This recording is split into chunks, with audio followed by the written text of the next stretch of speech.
You know, today is one of those days that I don't feel worthy of standing by the table of communion. Today is one of those days that I don't feel worthy of even preaching the gospel and talking about God. What am I going to tell you about Jesus that you haven't experienced? What makes me different that I should stay here, stand on the platform? You know, being a pastor is not the easiest thing. It's definitely not the easiest thing. You're on the spot, and when you stand to preach, you need to decide what you're going to preach about and how you're going to do it. If I go too deeply into theology, I may lose the children's attention, probably the youth, I don't know. If I make too many jokes, so I'm too funny about it, I may lose that whole side of the church. So it's not easy. And today, I had prepared a sermon, and just about 20 minutes ago, that wasn't it. It's not it, so I don't have notes there. Talk about being on the spot. But one thing I know is that whether I like it or not, whether I find it comfortable or not, God has put me here today, this morning. And I cannot be anything else but true to what God is putting in my heart. So I hope that you will accept it, not as my words, but as what God is pushing through my throat at this very moment. The idea of the service is going to be the same. It's about love letters. But how I'm going to get to that point is 100% different. So bear with me. In conversations that I have had with many of you, I've got to learn that everybody's got a story. And I've said this many times, and you are going to hear that from me many times more. Everybody's got a story that can change your heart. Sometimes we put a facade and we bring a smile, but there is a whole story in our heart. There's a whole story going on through the week that the vast majority of our brothers and sisters are totally unaware of. The one thing that I've learned, and of course I'm not going to say names, it's not that's not the point, is some of us here have something that's called fibromyalgia. There are some ladies here in this church that have that. And that is an illness that brings you chronic fatigue, chronic pain, and you have pain where there is nothing wrong. Your muscles may be perfect, but the brain is telling you there is pain, so you feel the pain. And I know here in this church there are quite a few of you who have that. And I happen to have the same thing. I'm the only male that I know that has fibromyalgia in the years since I was diagnosed with that, but I have it. So I have chronic pain. And usually I'm smiling and making jokes and teasing the children to no end, and some of the adults as well. If you see me quiet, strangely quiet, is because I'm in excruciating pain with the chronic pain that I have. Why am I saying this? It's not that I want to put out myself and say, oh, poor Josue.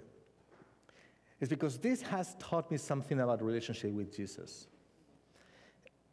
One of the things that causes fibromyalgia is a chemical imbalance that makes the information to give ground signals through the neurons, right?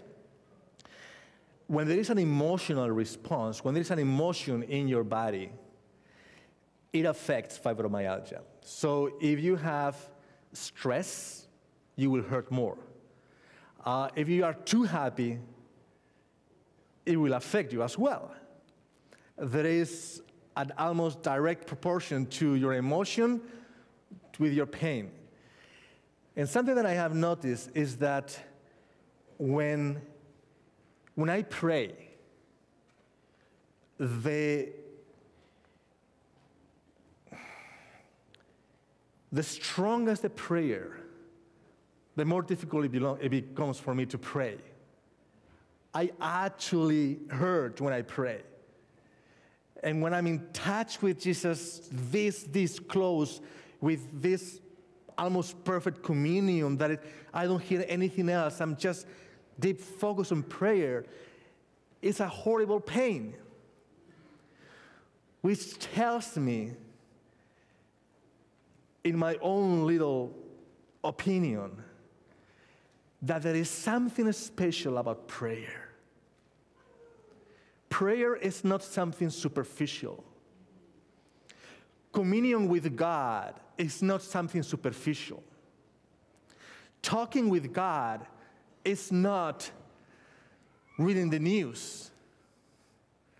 Talking with God is not small talk when we are on the line waiting for the cashier to, scan our items at the grocery store. Talking with God affects us in a way that we cannot really understand. It affects every single cell in our body, every single emotion in our body. Praying to Jesus, being in touch with Jesus, is the biggest thing that can ever happen to us.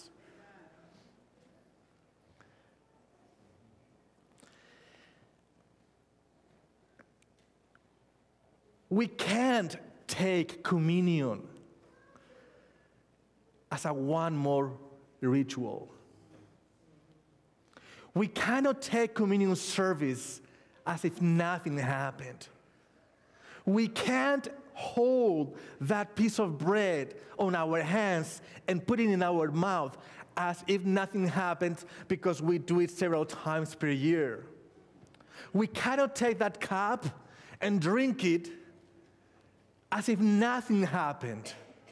We are talking here about a pure, direct relationship with God. God in His presence is right here. And as we take the communion service, as we take the bread, as we take the wine, as we wash the feet of our brothers and sisters, God Himself is there. He's not in the bread, but He is with us as we are doing that. And that must affect us to the core of our being. It's not one more day. Today is not one more day. Today is not about tradition. Today is not about doing what we have always done. Today is not telling our children, don't make noise because we are in church. No, it's because pay attention, because God is here. God is here, and God is telling us something.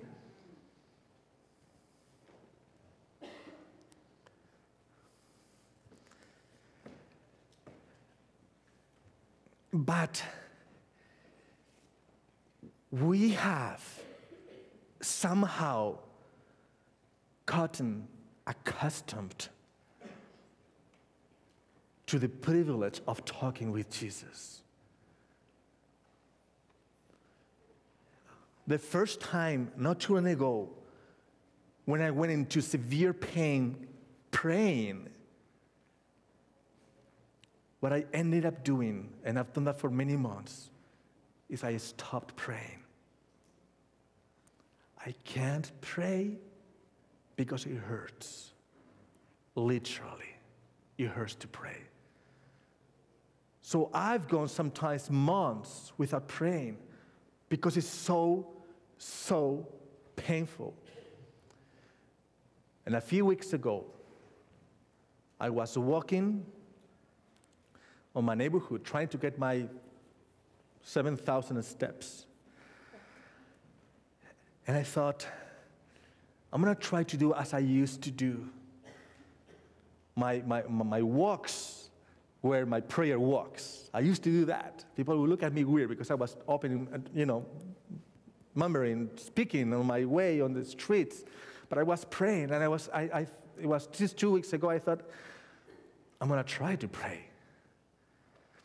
I was walking. As I was praying, I started limping. I couldn't walk. But I thought, I have to do it. And later on the day, I thought, Josue, are you seriously going to stop praying completely because of the pain? Or you are going to pray no matter what? In my own experience, it doesn't have to be yours, but in my own experience, I felt that it's an all or nothing. I went to nothing for a few months, but I have decided that that's not it. Hurts or not, I'm going to pray. Your hurt, your suffering may not be physical as I have because of my fibromyalgia, but I would, maybe it's not, I was going to say I would bet, maybe that's not the best thing to say, but I would guess that many of you have a similar experience in the sense that you don't want to talk about it, what it is. You don't want to talk about it with God because it's painful in your heart. But you know what? Sometimes there are talks that we must have. And we are talking about Jesus here.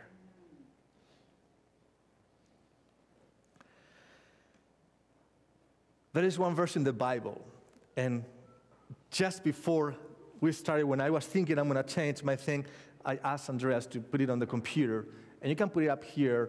It's Zephaniah 3:17. You can take your Bible, so you can just read there. And actually, I'm going to read it myself, Andreas. The Lord thy God in the midst of thee is mighty. He will save. He will rejoice over thee with joy. He will rest in his love. He will joy over thee with singing. Why this verse came to my mind?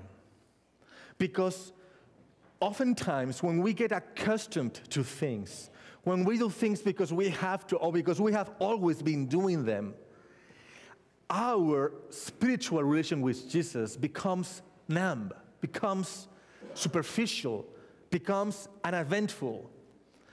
And that is not what happens to you, what happens to us when God is in our lives. When God is in our lives, when we let God enter into our life, when we talk to Jesus about it, and it is different for every one of us. When we talk about Jesus about that worries us, that we don't want to talk because it's painful physically or emotionally or spiritually, when we do that, a whole new experience comes where you feel Jesus, when you feel God with all his might in the midst of thee, in the midst of your experience. You feel Jesus right there.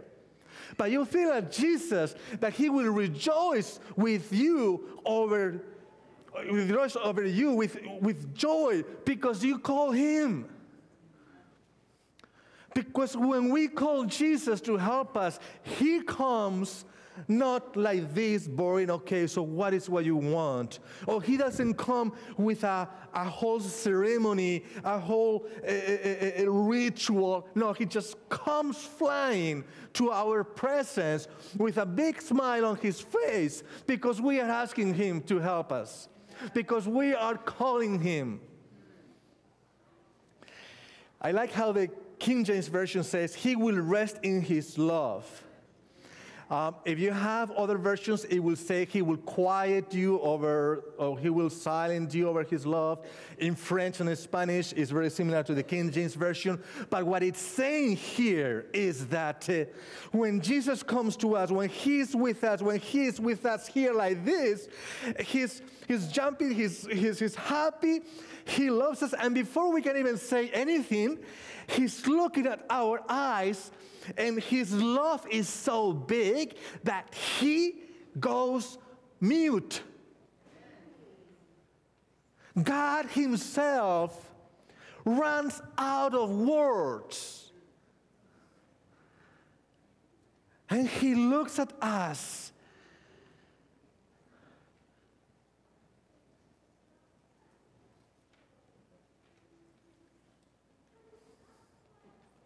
And can't talk. That is what this verse says in Zephaniah, very strange book. God runs out of words.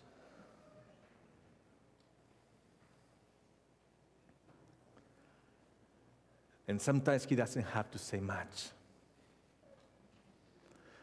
But as I see here today, now that we have called him, he's come here,